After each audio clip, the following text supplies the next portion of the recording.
In 2014, two Italian archaeologists were digging through the sand in Egypt's western desert when they found something that shouldn't have been there. Bronze weapons, human bones, hundreds of them, scattered across a wide area, half-buried, bleached white by centuries of sun.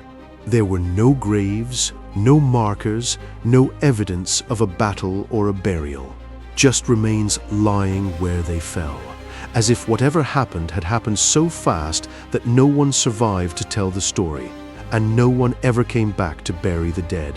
The archaeologists knew immediately what they might be looking at, because there is a story, one of the oldest unsolved mysteries in military history, about an army that walked into this desert and was never seen again.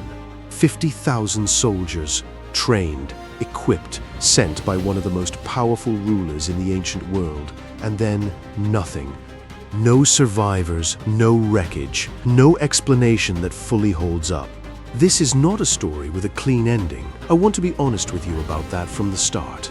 We are going to go through every theory, every piece of evidence, every claim that historians and archaeologists have made about what happened to this army.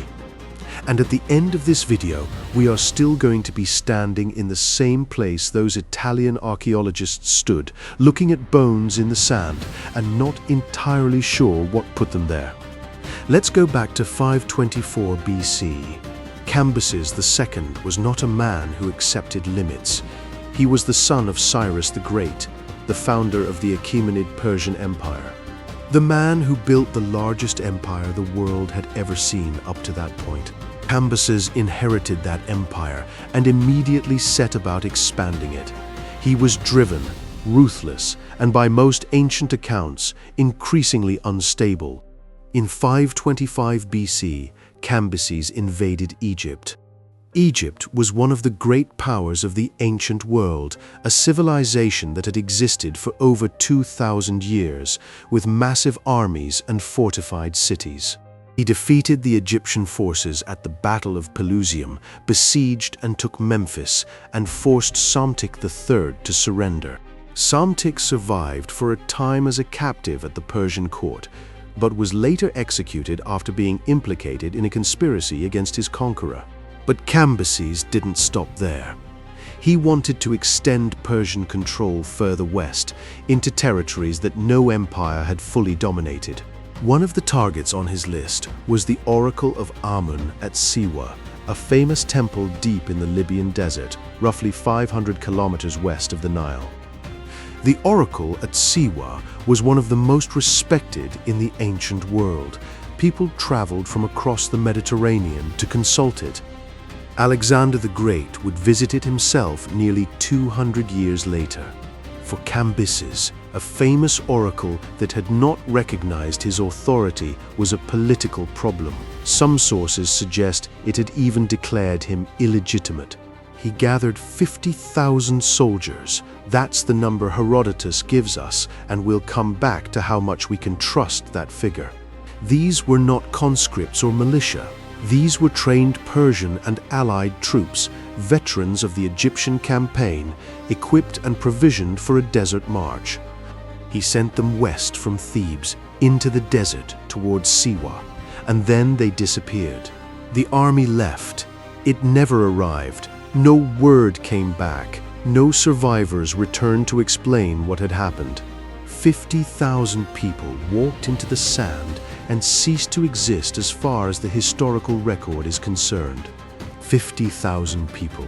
That's not a small patrol or a scouting party. That's a city moving through the desert together. The logistics alone are staggering: the food, the water, the animals carrying supplies, the officers, the support staff. This was a massive, organized operation, and it left no trace that anyone found for over 2,000 years. So what happened? Let's go through it properly. The oldest and most dramatic theory is the one that ancient sources actually record. According to Herodotus, the army was struck by a catastrophic sandstorm. A wall of sand, driven by a ferocious wind, buried the entire army where it stood. All 50,000 soldiers killed not by an enemy, but by the desert itself. The Sahara is entirely capable of producing storms of extraordinary violence. Modern researchers have documented storms that reduce visibility to zero within minutes, with winds strong enough to strip skin and bury a person in sand within hours. The physics of it are real. The desert kills.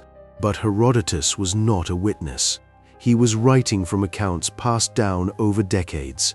His account of the Persian army is vivid and dramatic, which is exactly what should make us careful. Dramatic stories survive and spread, not because they're true, but because they're satisfying. A sandstorm that buries an entire army is a complete story. It explains everything.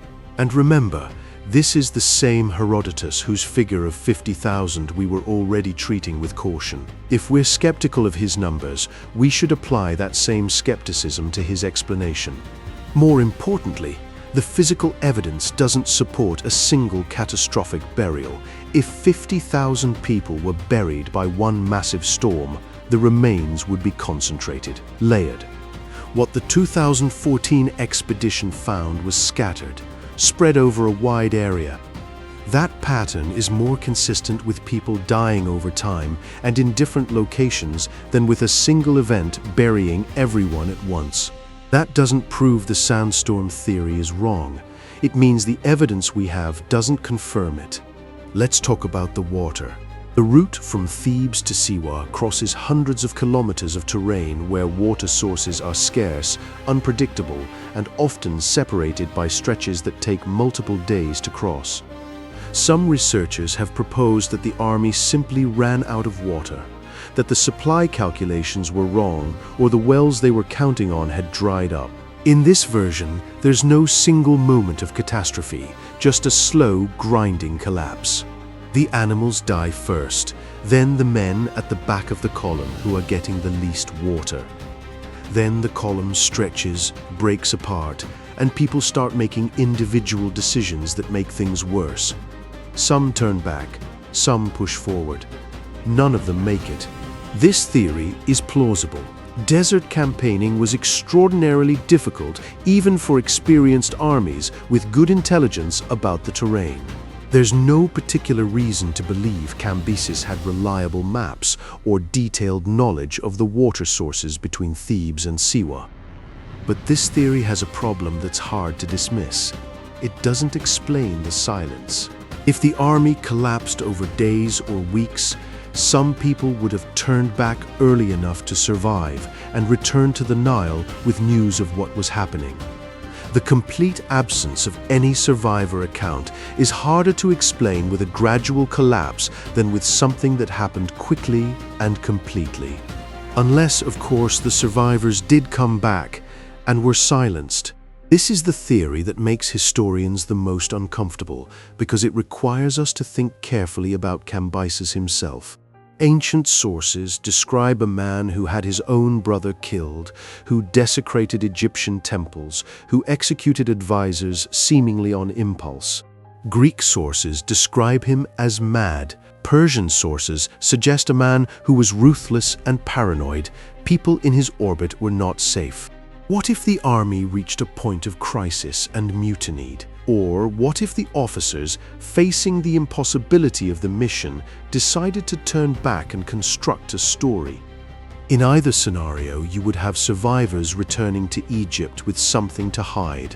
And if Cambyses was the kind of ruler who executed people for failure, those survivors faced an impossible choice: tell the truth and die, or disappear into silence. For a paranoid ruler, a supernatural explanation like a sandstorm is actually useful. It explains away a military failure without requiring anyone to be punished. The problem is that this requires coordinated silence from a very large number of people. Secrets of that scale tend to leak. Someone talks to a family member. Someone is overheard. Someone on their deathbed decides they want to unburden themselves. And none of that surfaces in the record.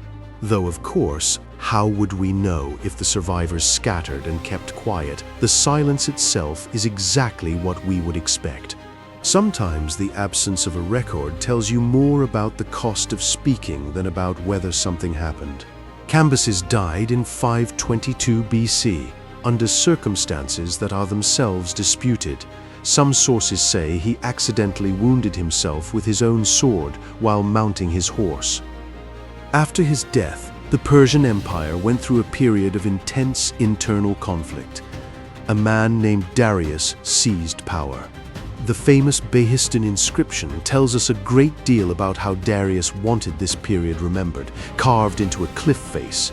It is the official Persian version of recent history, written by the man who won. Darius had strong incentives to portray Cambyses as a tyrant and a failure. A lost army in the desert fits that narrative perfectly. What this means is that the story we have came to us filtered through sources that were not neutral.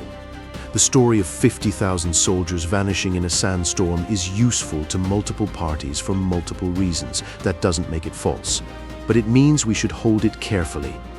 The 2014 discovery by the Castiglione brothers was not the first time someone claimed to have found traces of the lost army. Explorers and archaeologists have been announcing discoveries in the western desert for over a century. Most of those announcements have not held up under scrutiny. Bones found in the desert are not automatically the bones of Persian soldiers.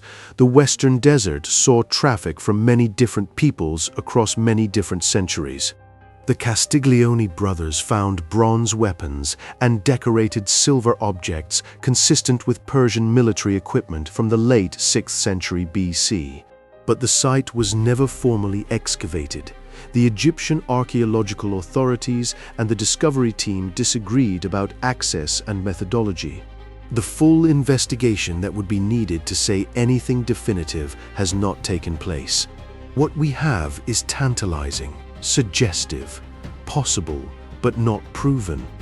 We live in an age where we expect answers.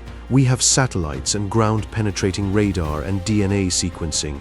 Surely we can figure out what happened to tens of thousands of people in a desert 2,500 years ago. But the western desert of Egypt covers an area larger than most European countries. Sandstorms over 2.5 millennia can move and rebury remains multiple times. The climate of the region has changed significantly since 500 BC. Most of what happened in that desert is gone in ways that no technology will recover. If you're finding this investigation as gripping as I am, hit subscribe. We go deep on stories like this every week, and you won't want to miss what's coming next. Here is what we can say with reasonable confidence. An army was sent by Cambyses II toward the Oracle of Siwa sometime around 524 BC. It never arrived. No reliable contemporary account of what happened to it survived. The sources we have were written years or decades later by people with varying degrees of motivation to tell a particular version of events. Here is what we cannot say. We cannot say a sandstorm buried the army. We cannot say they died of thirst. We cannot say there was a mutiny or a cover-up. Every one of these possibilities has something in its favor and something working against it. Every one requires us to fill in gaps with assumptions. 50,000 people. Each one of them had a name, a family, a reason they were alive and walking through that desert on a specific day. They were not abstractions. They were not a statistic. They were people. People who woke up that morning and did not know it might be their last, or who did know, who felt the water running low and the sun getting higher and understood that something was going very wrong and had no way out. And we don't know what happened to them. We have been trying to find out for 2,500 years. The greatest military historians of the ancient world tried to find out. Modern archaeologists with equipment those historians couldn't have imagined have tried to find out. And the desert has not told us. Maybe it never will. Some questions stay open, not because we haven't looked hard enough, but because the record has been worn away. By sand, by time, by the self-interest of the people who controlled what got written down. The bones the Castiglione brothers found may be the last physical trace of the largest military disappearance in ancient history, or they may belong to someone else entirely.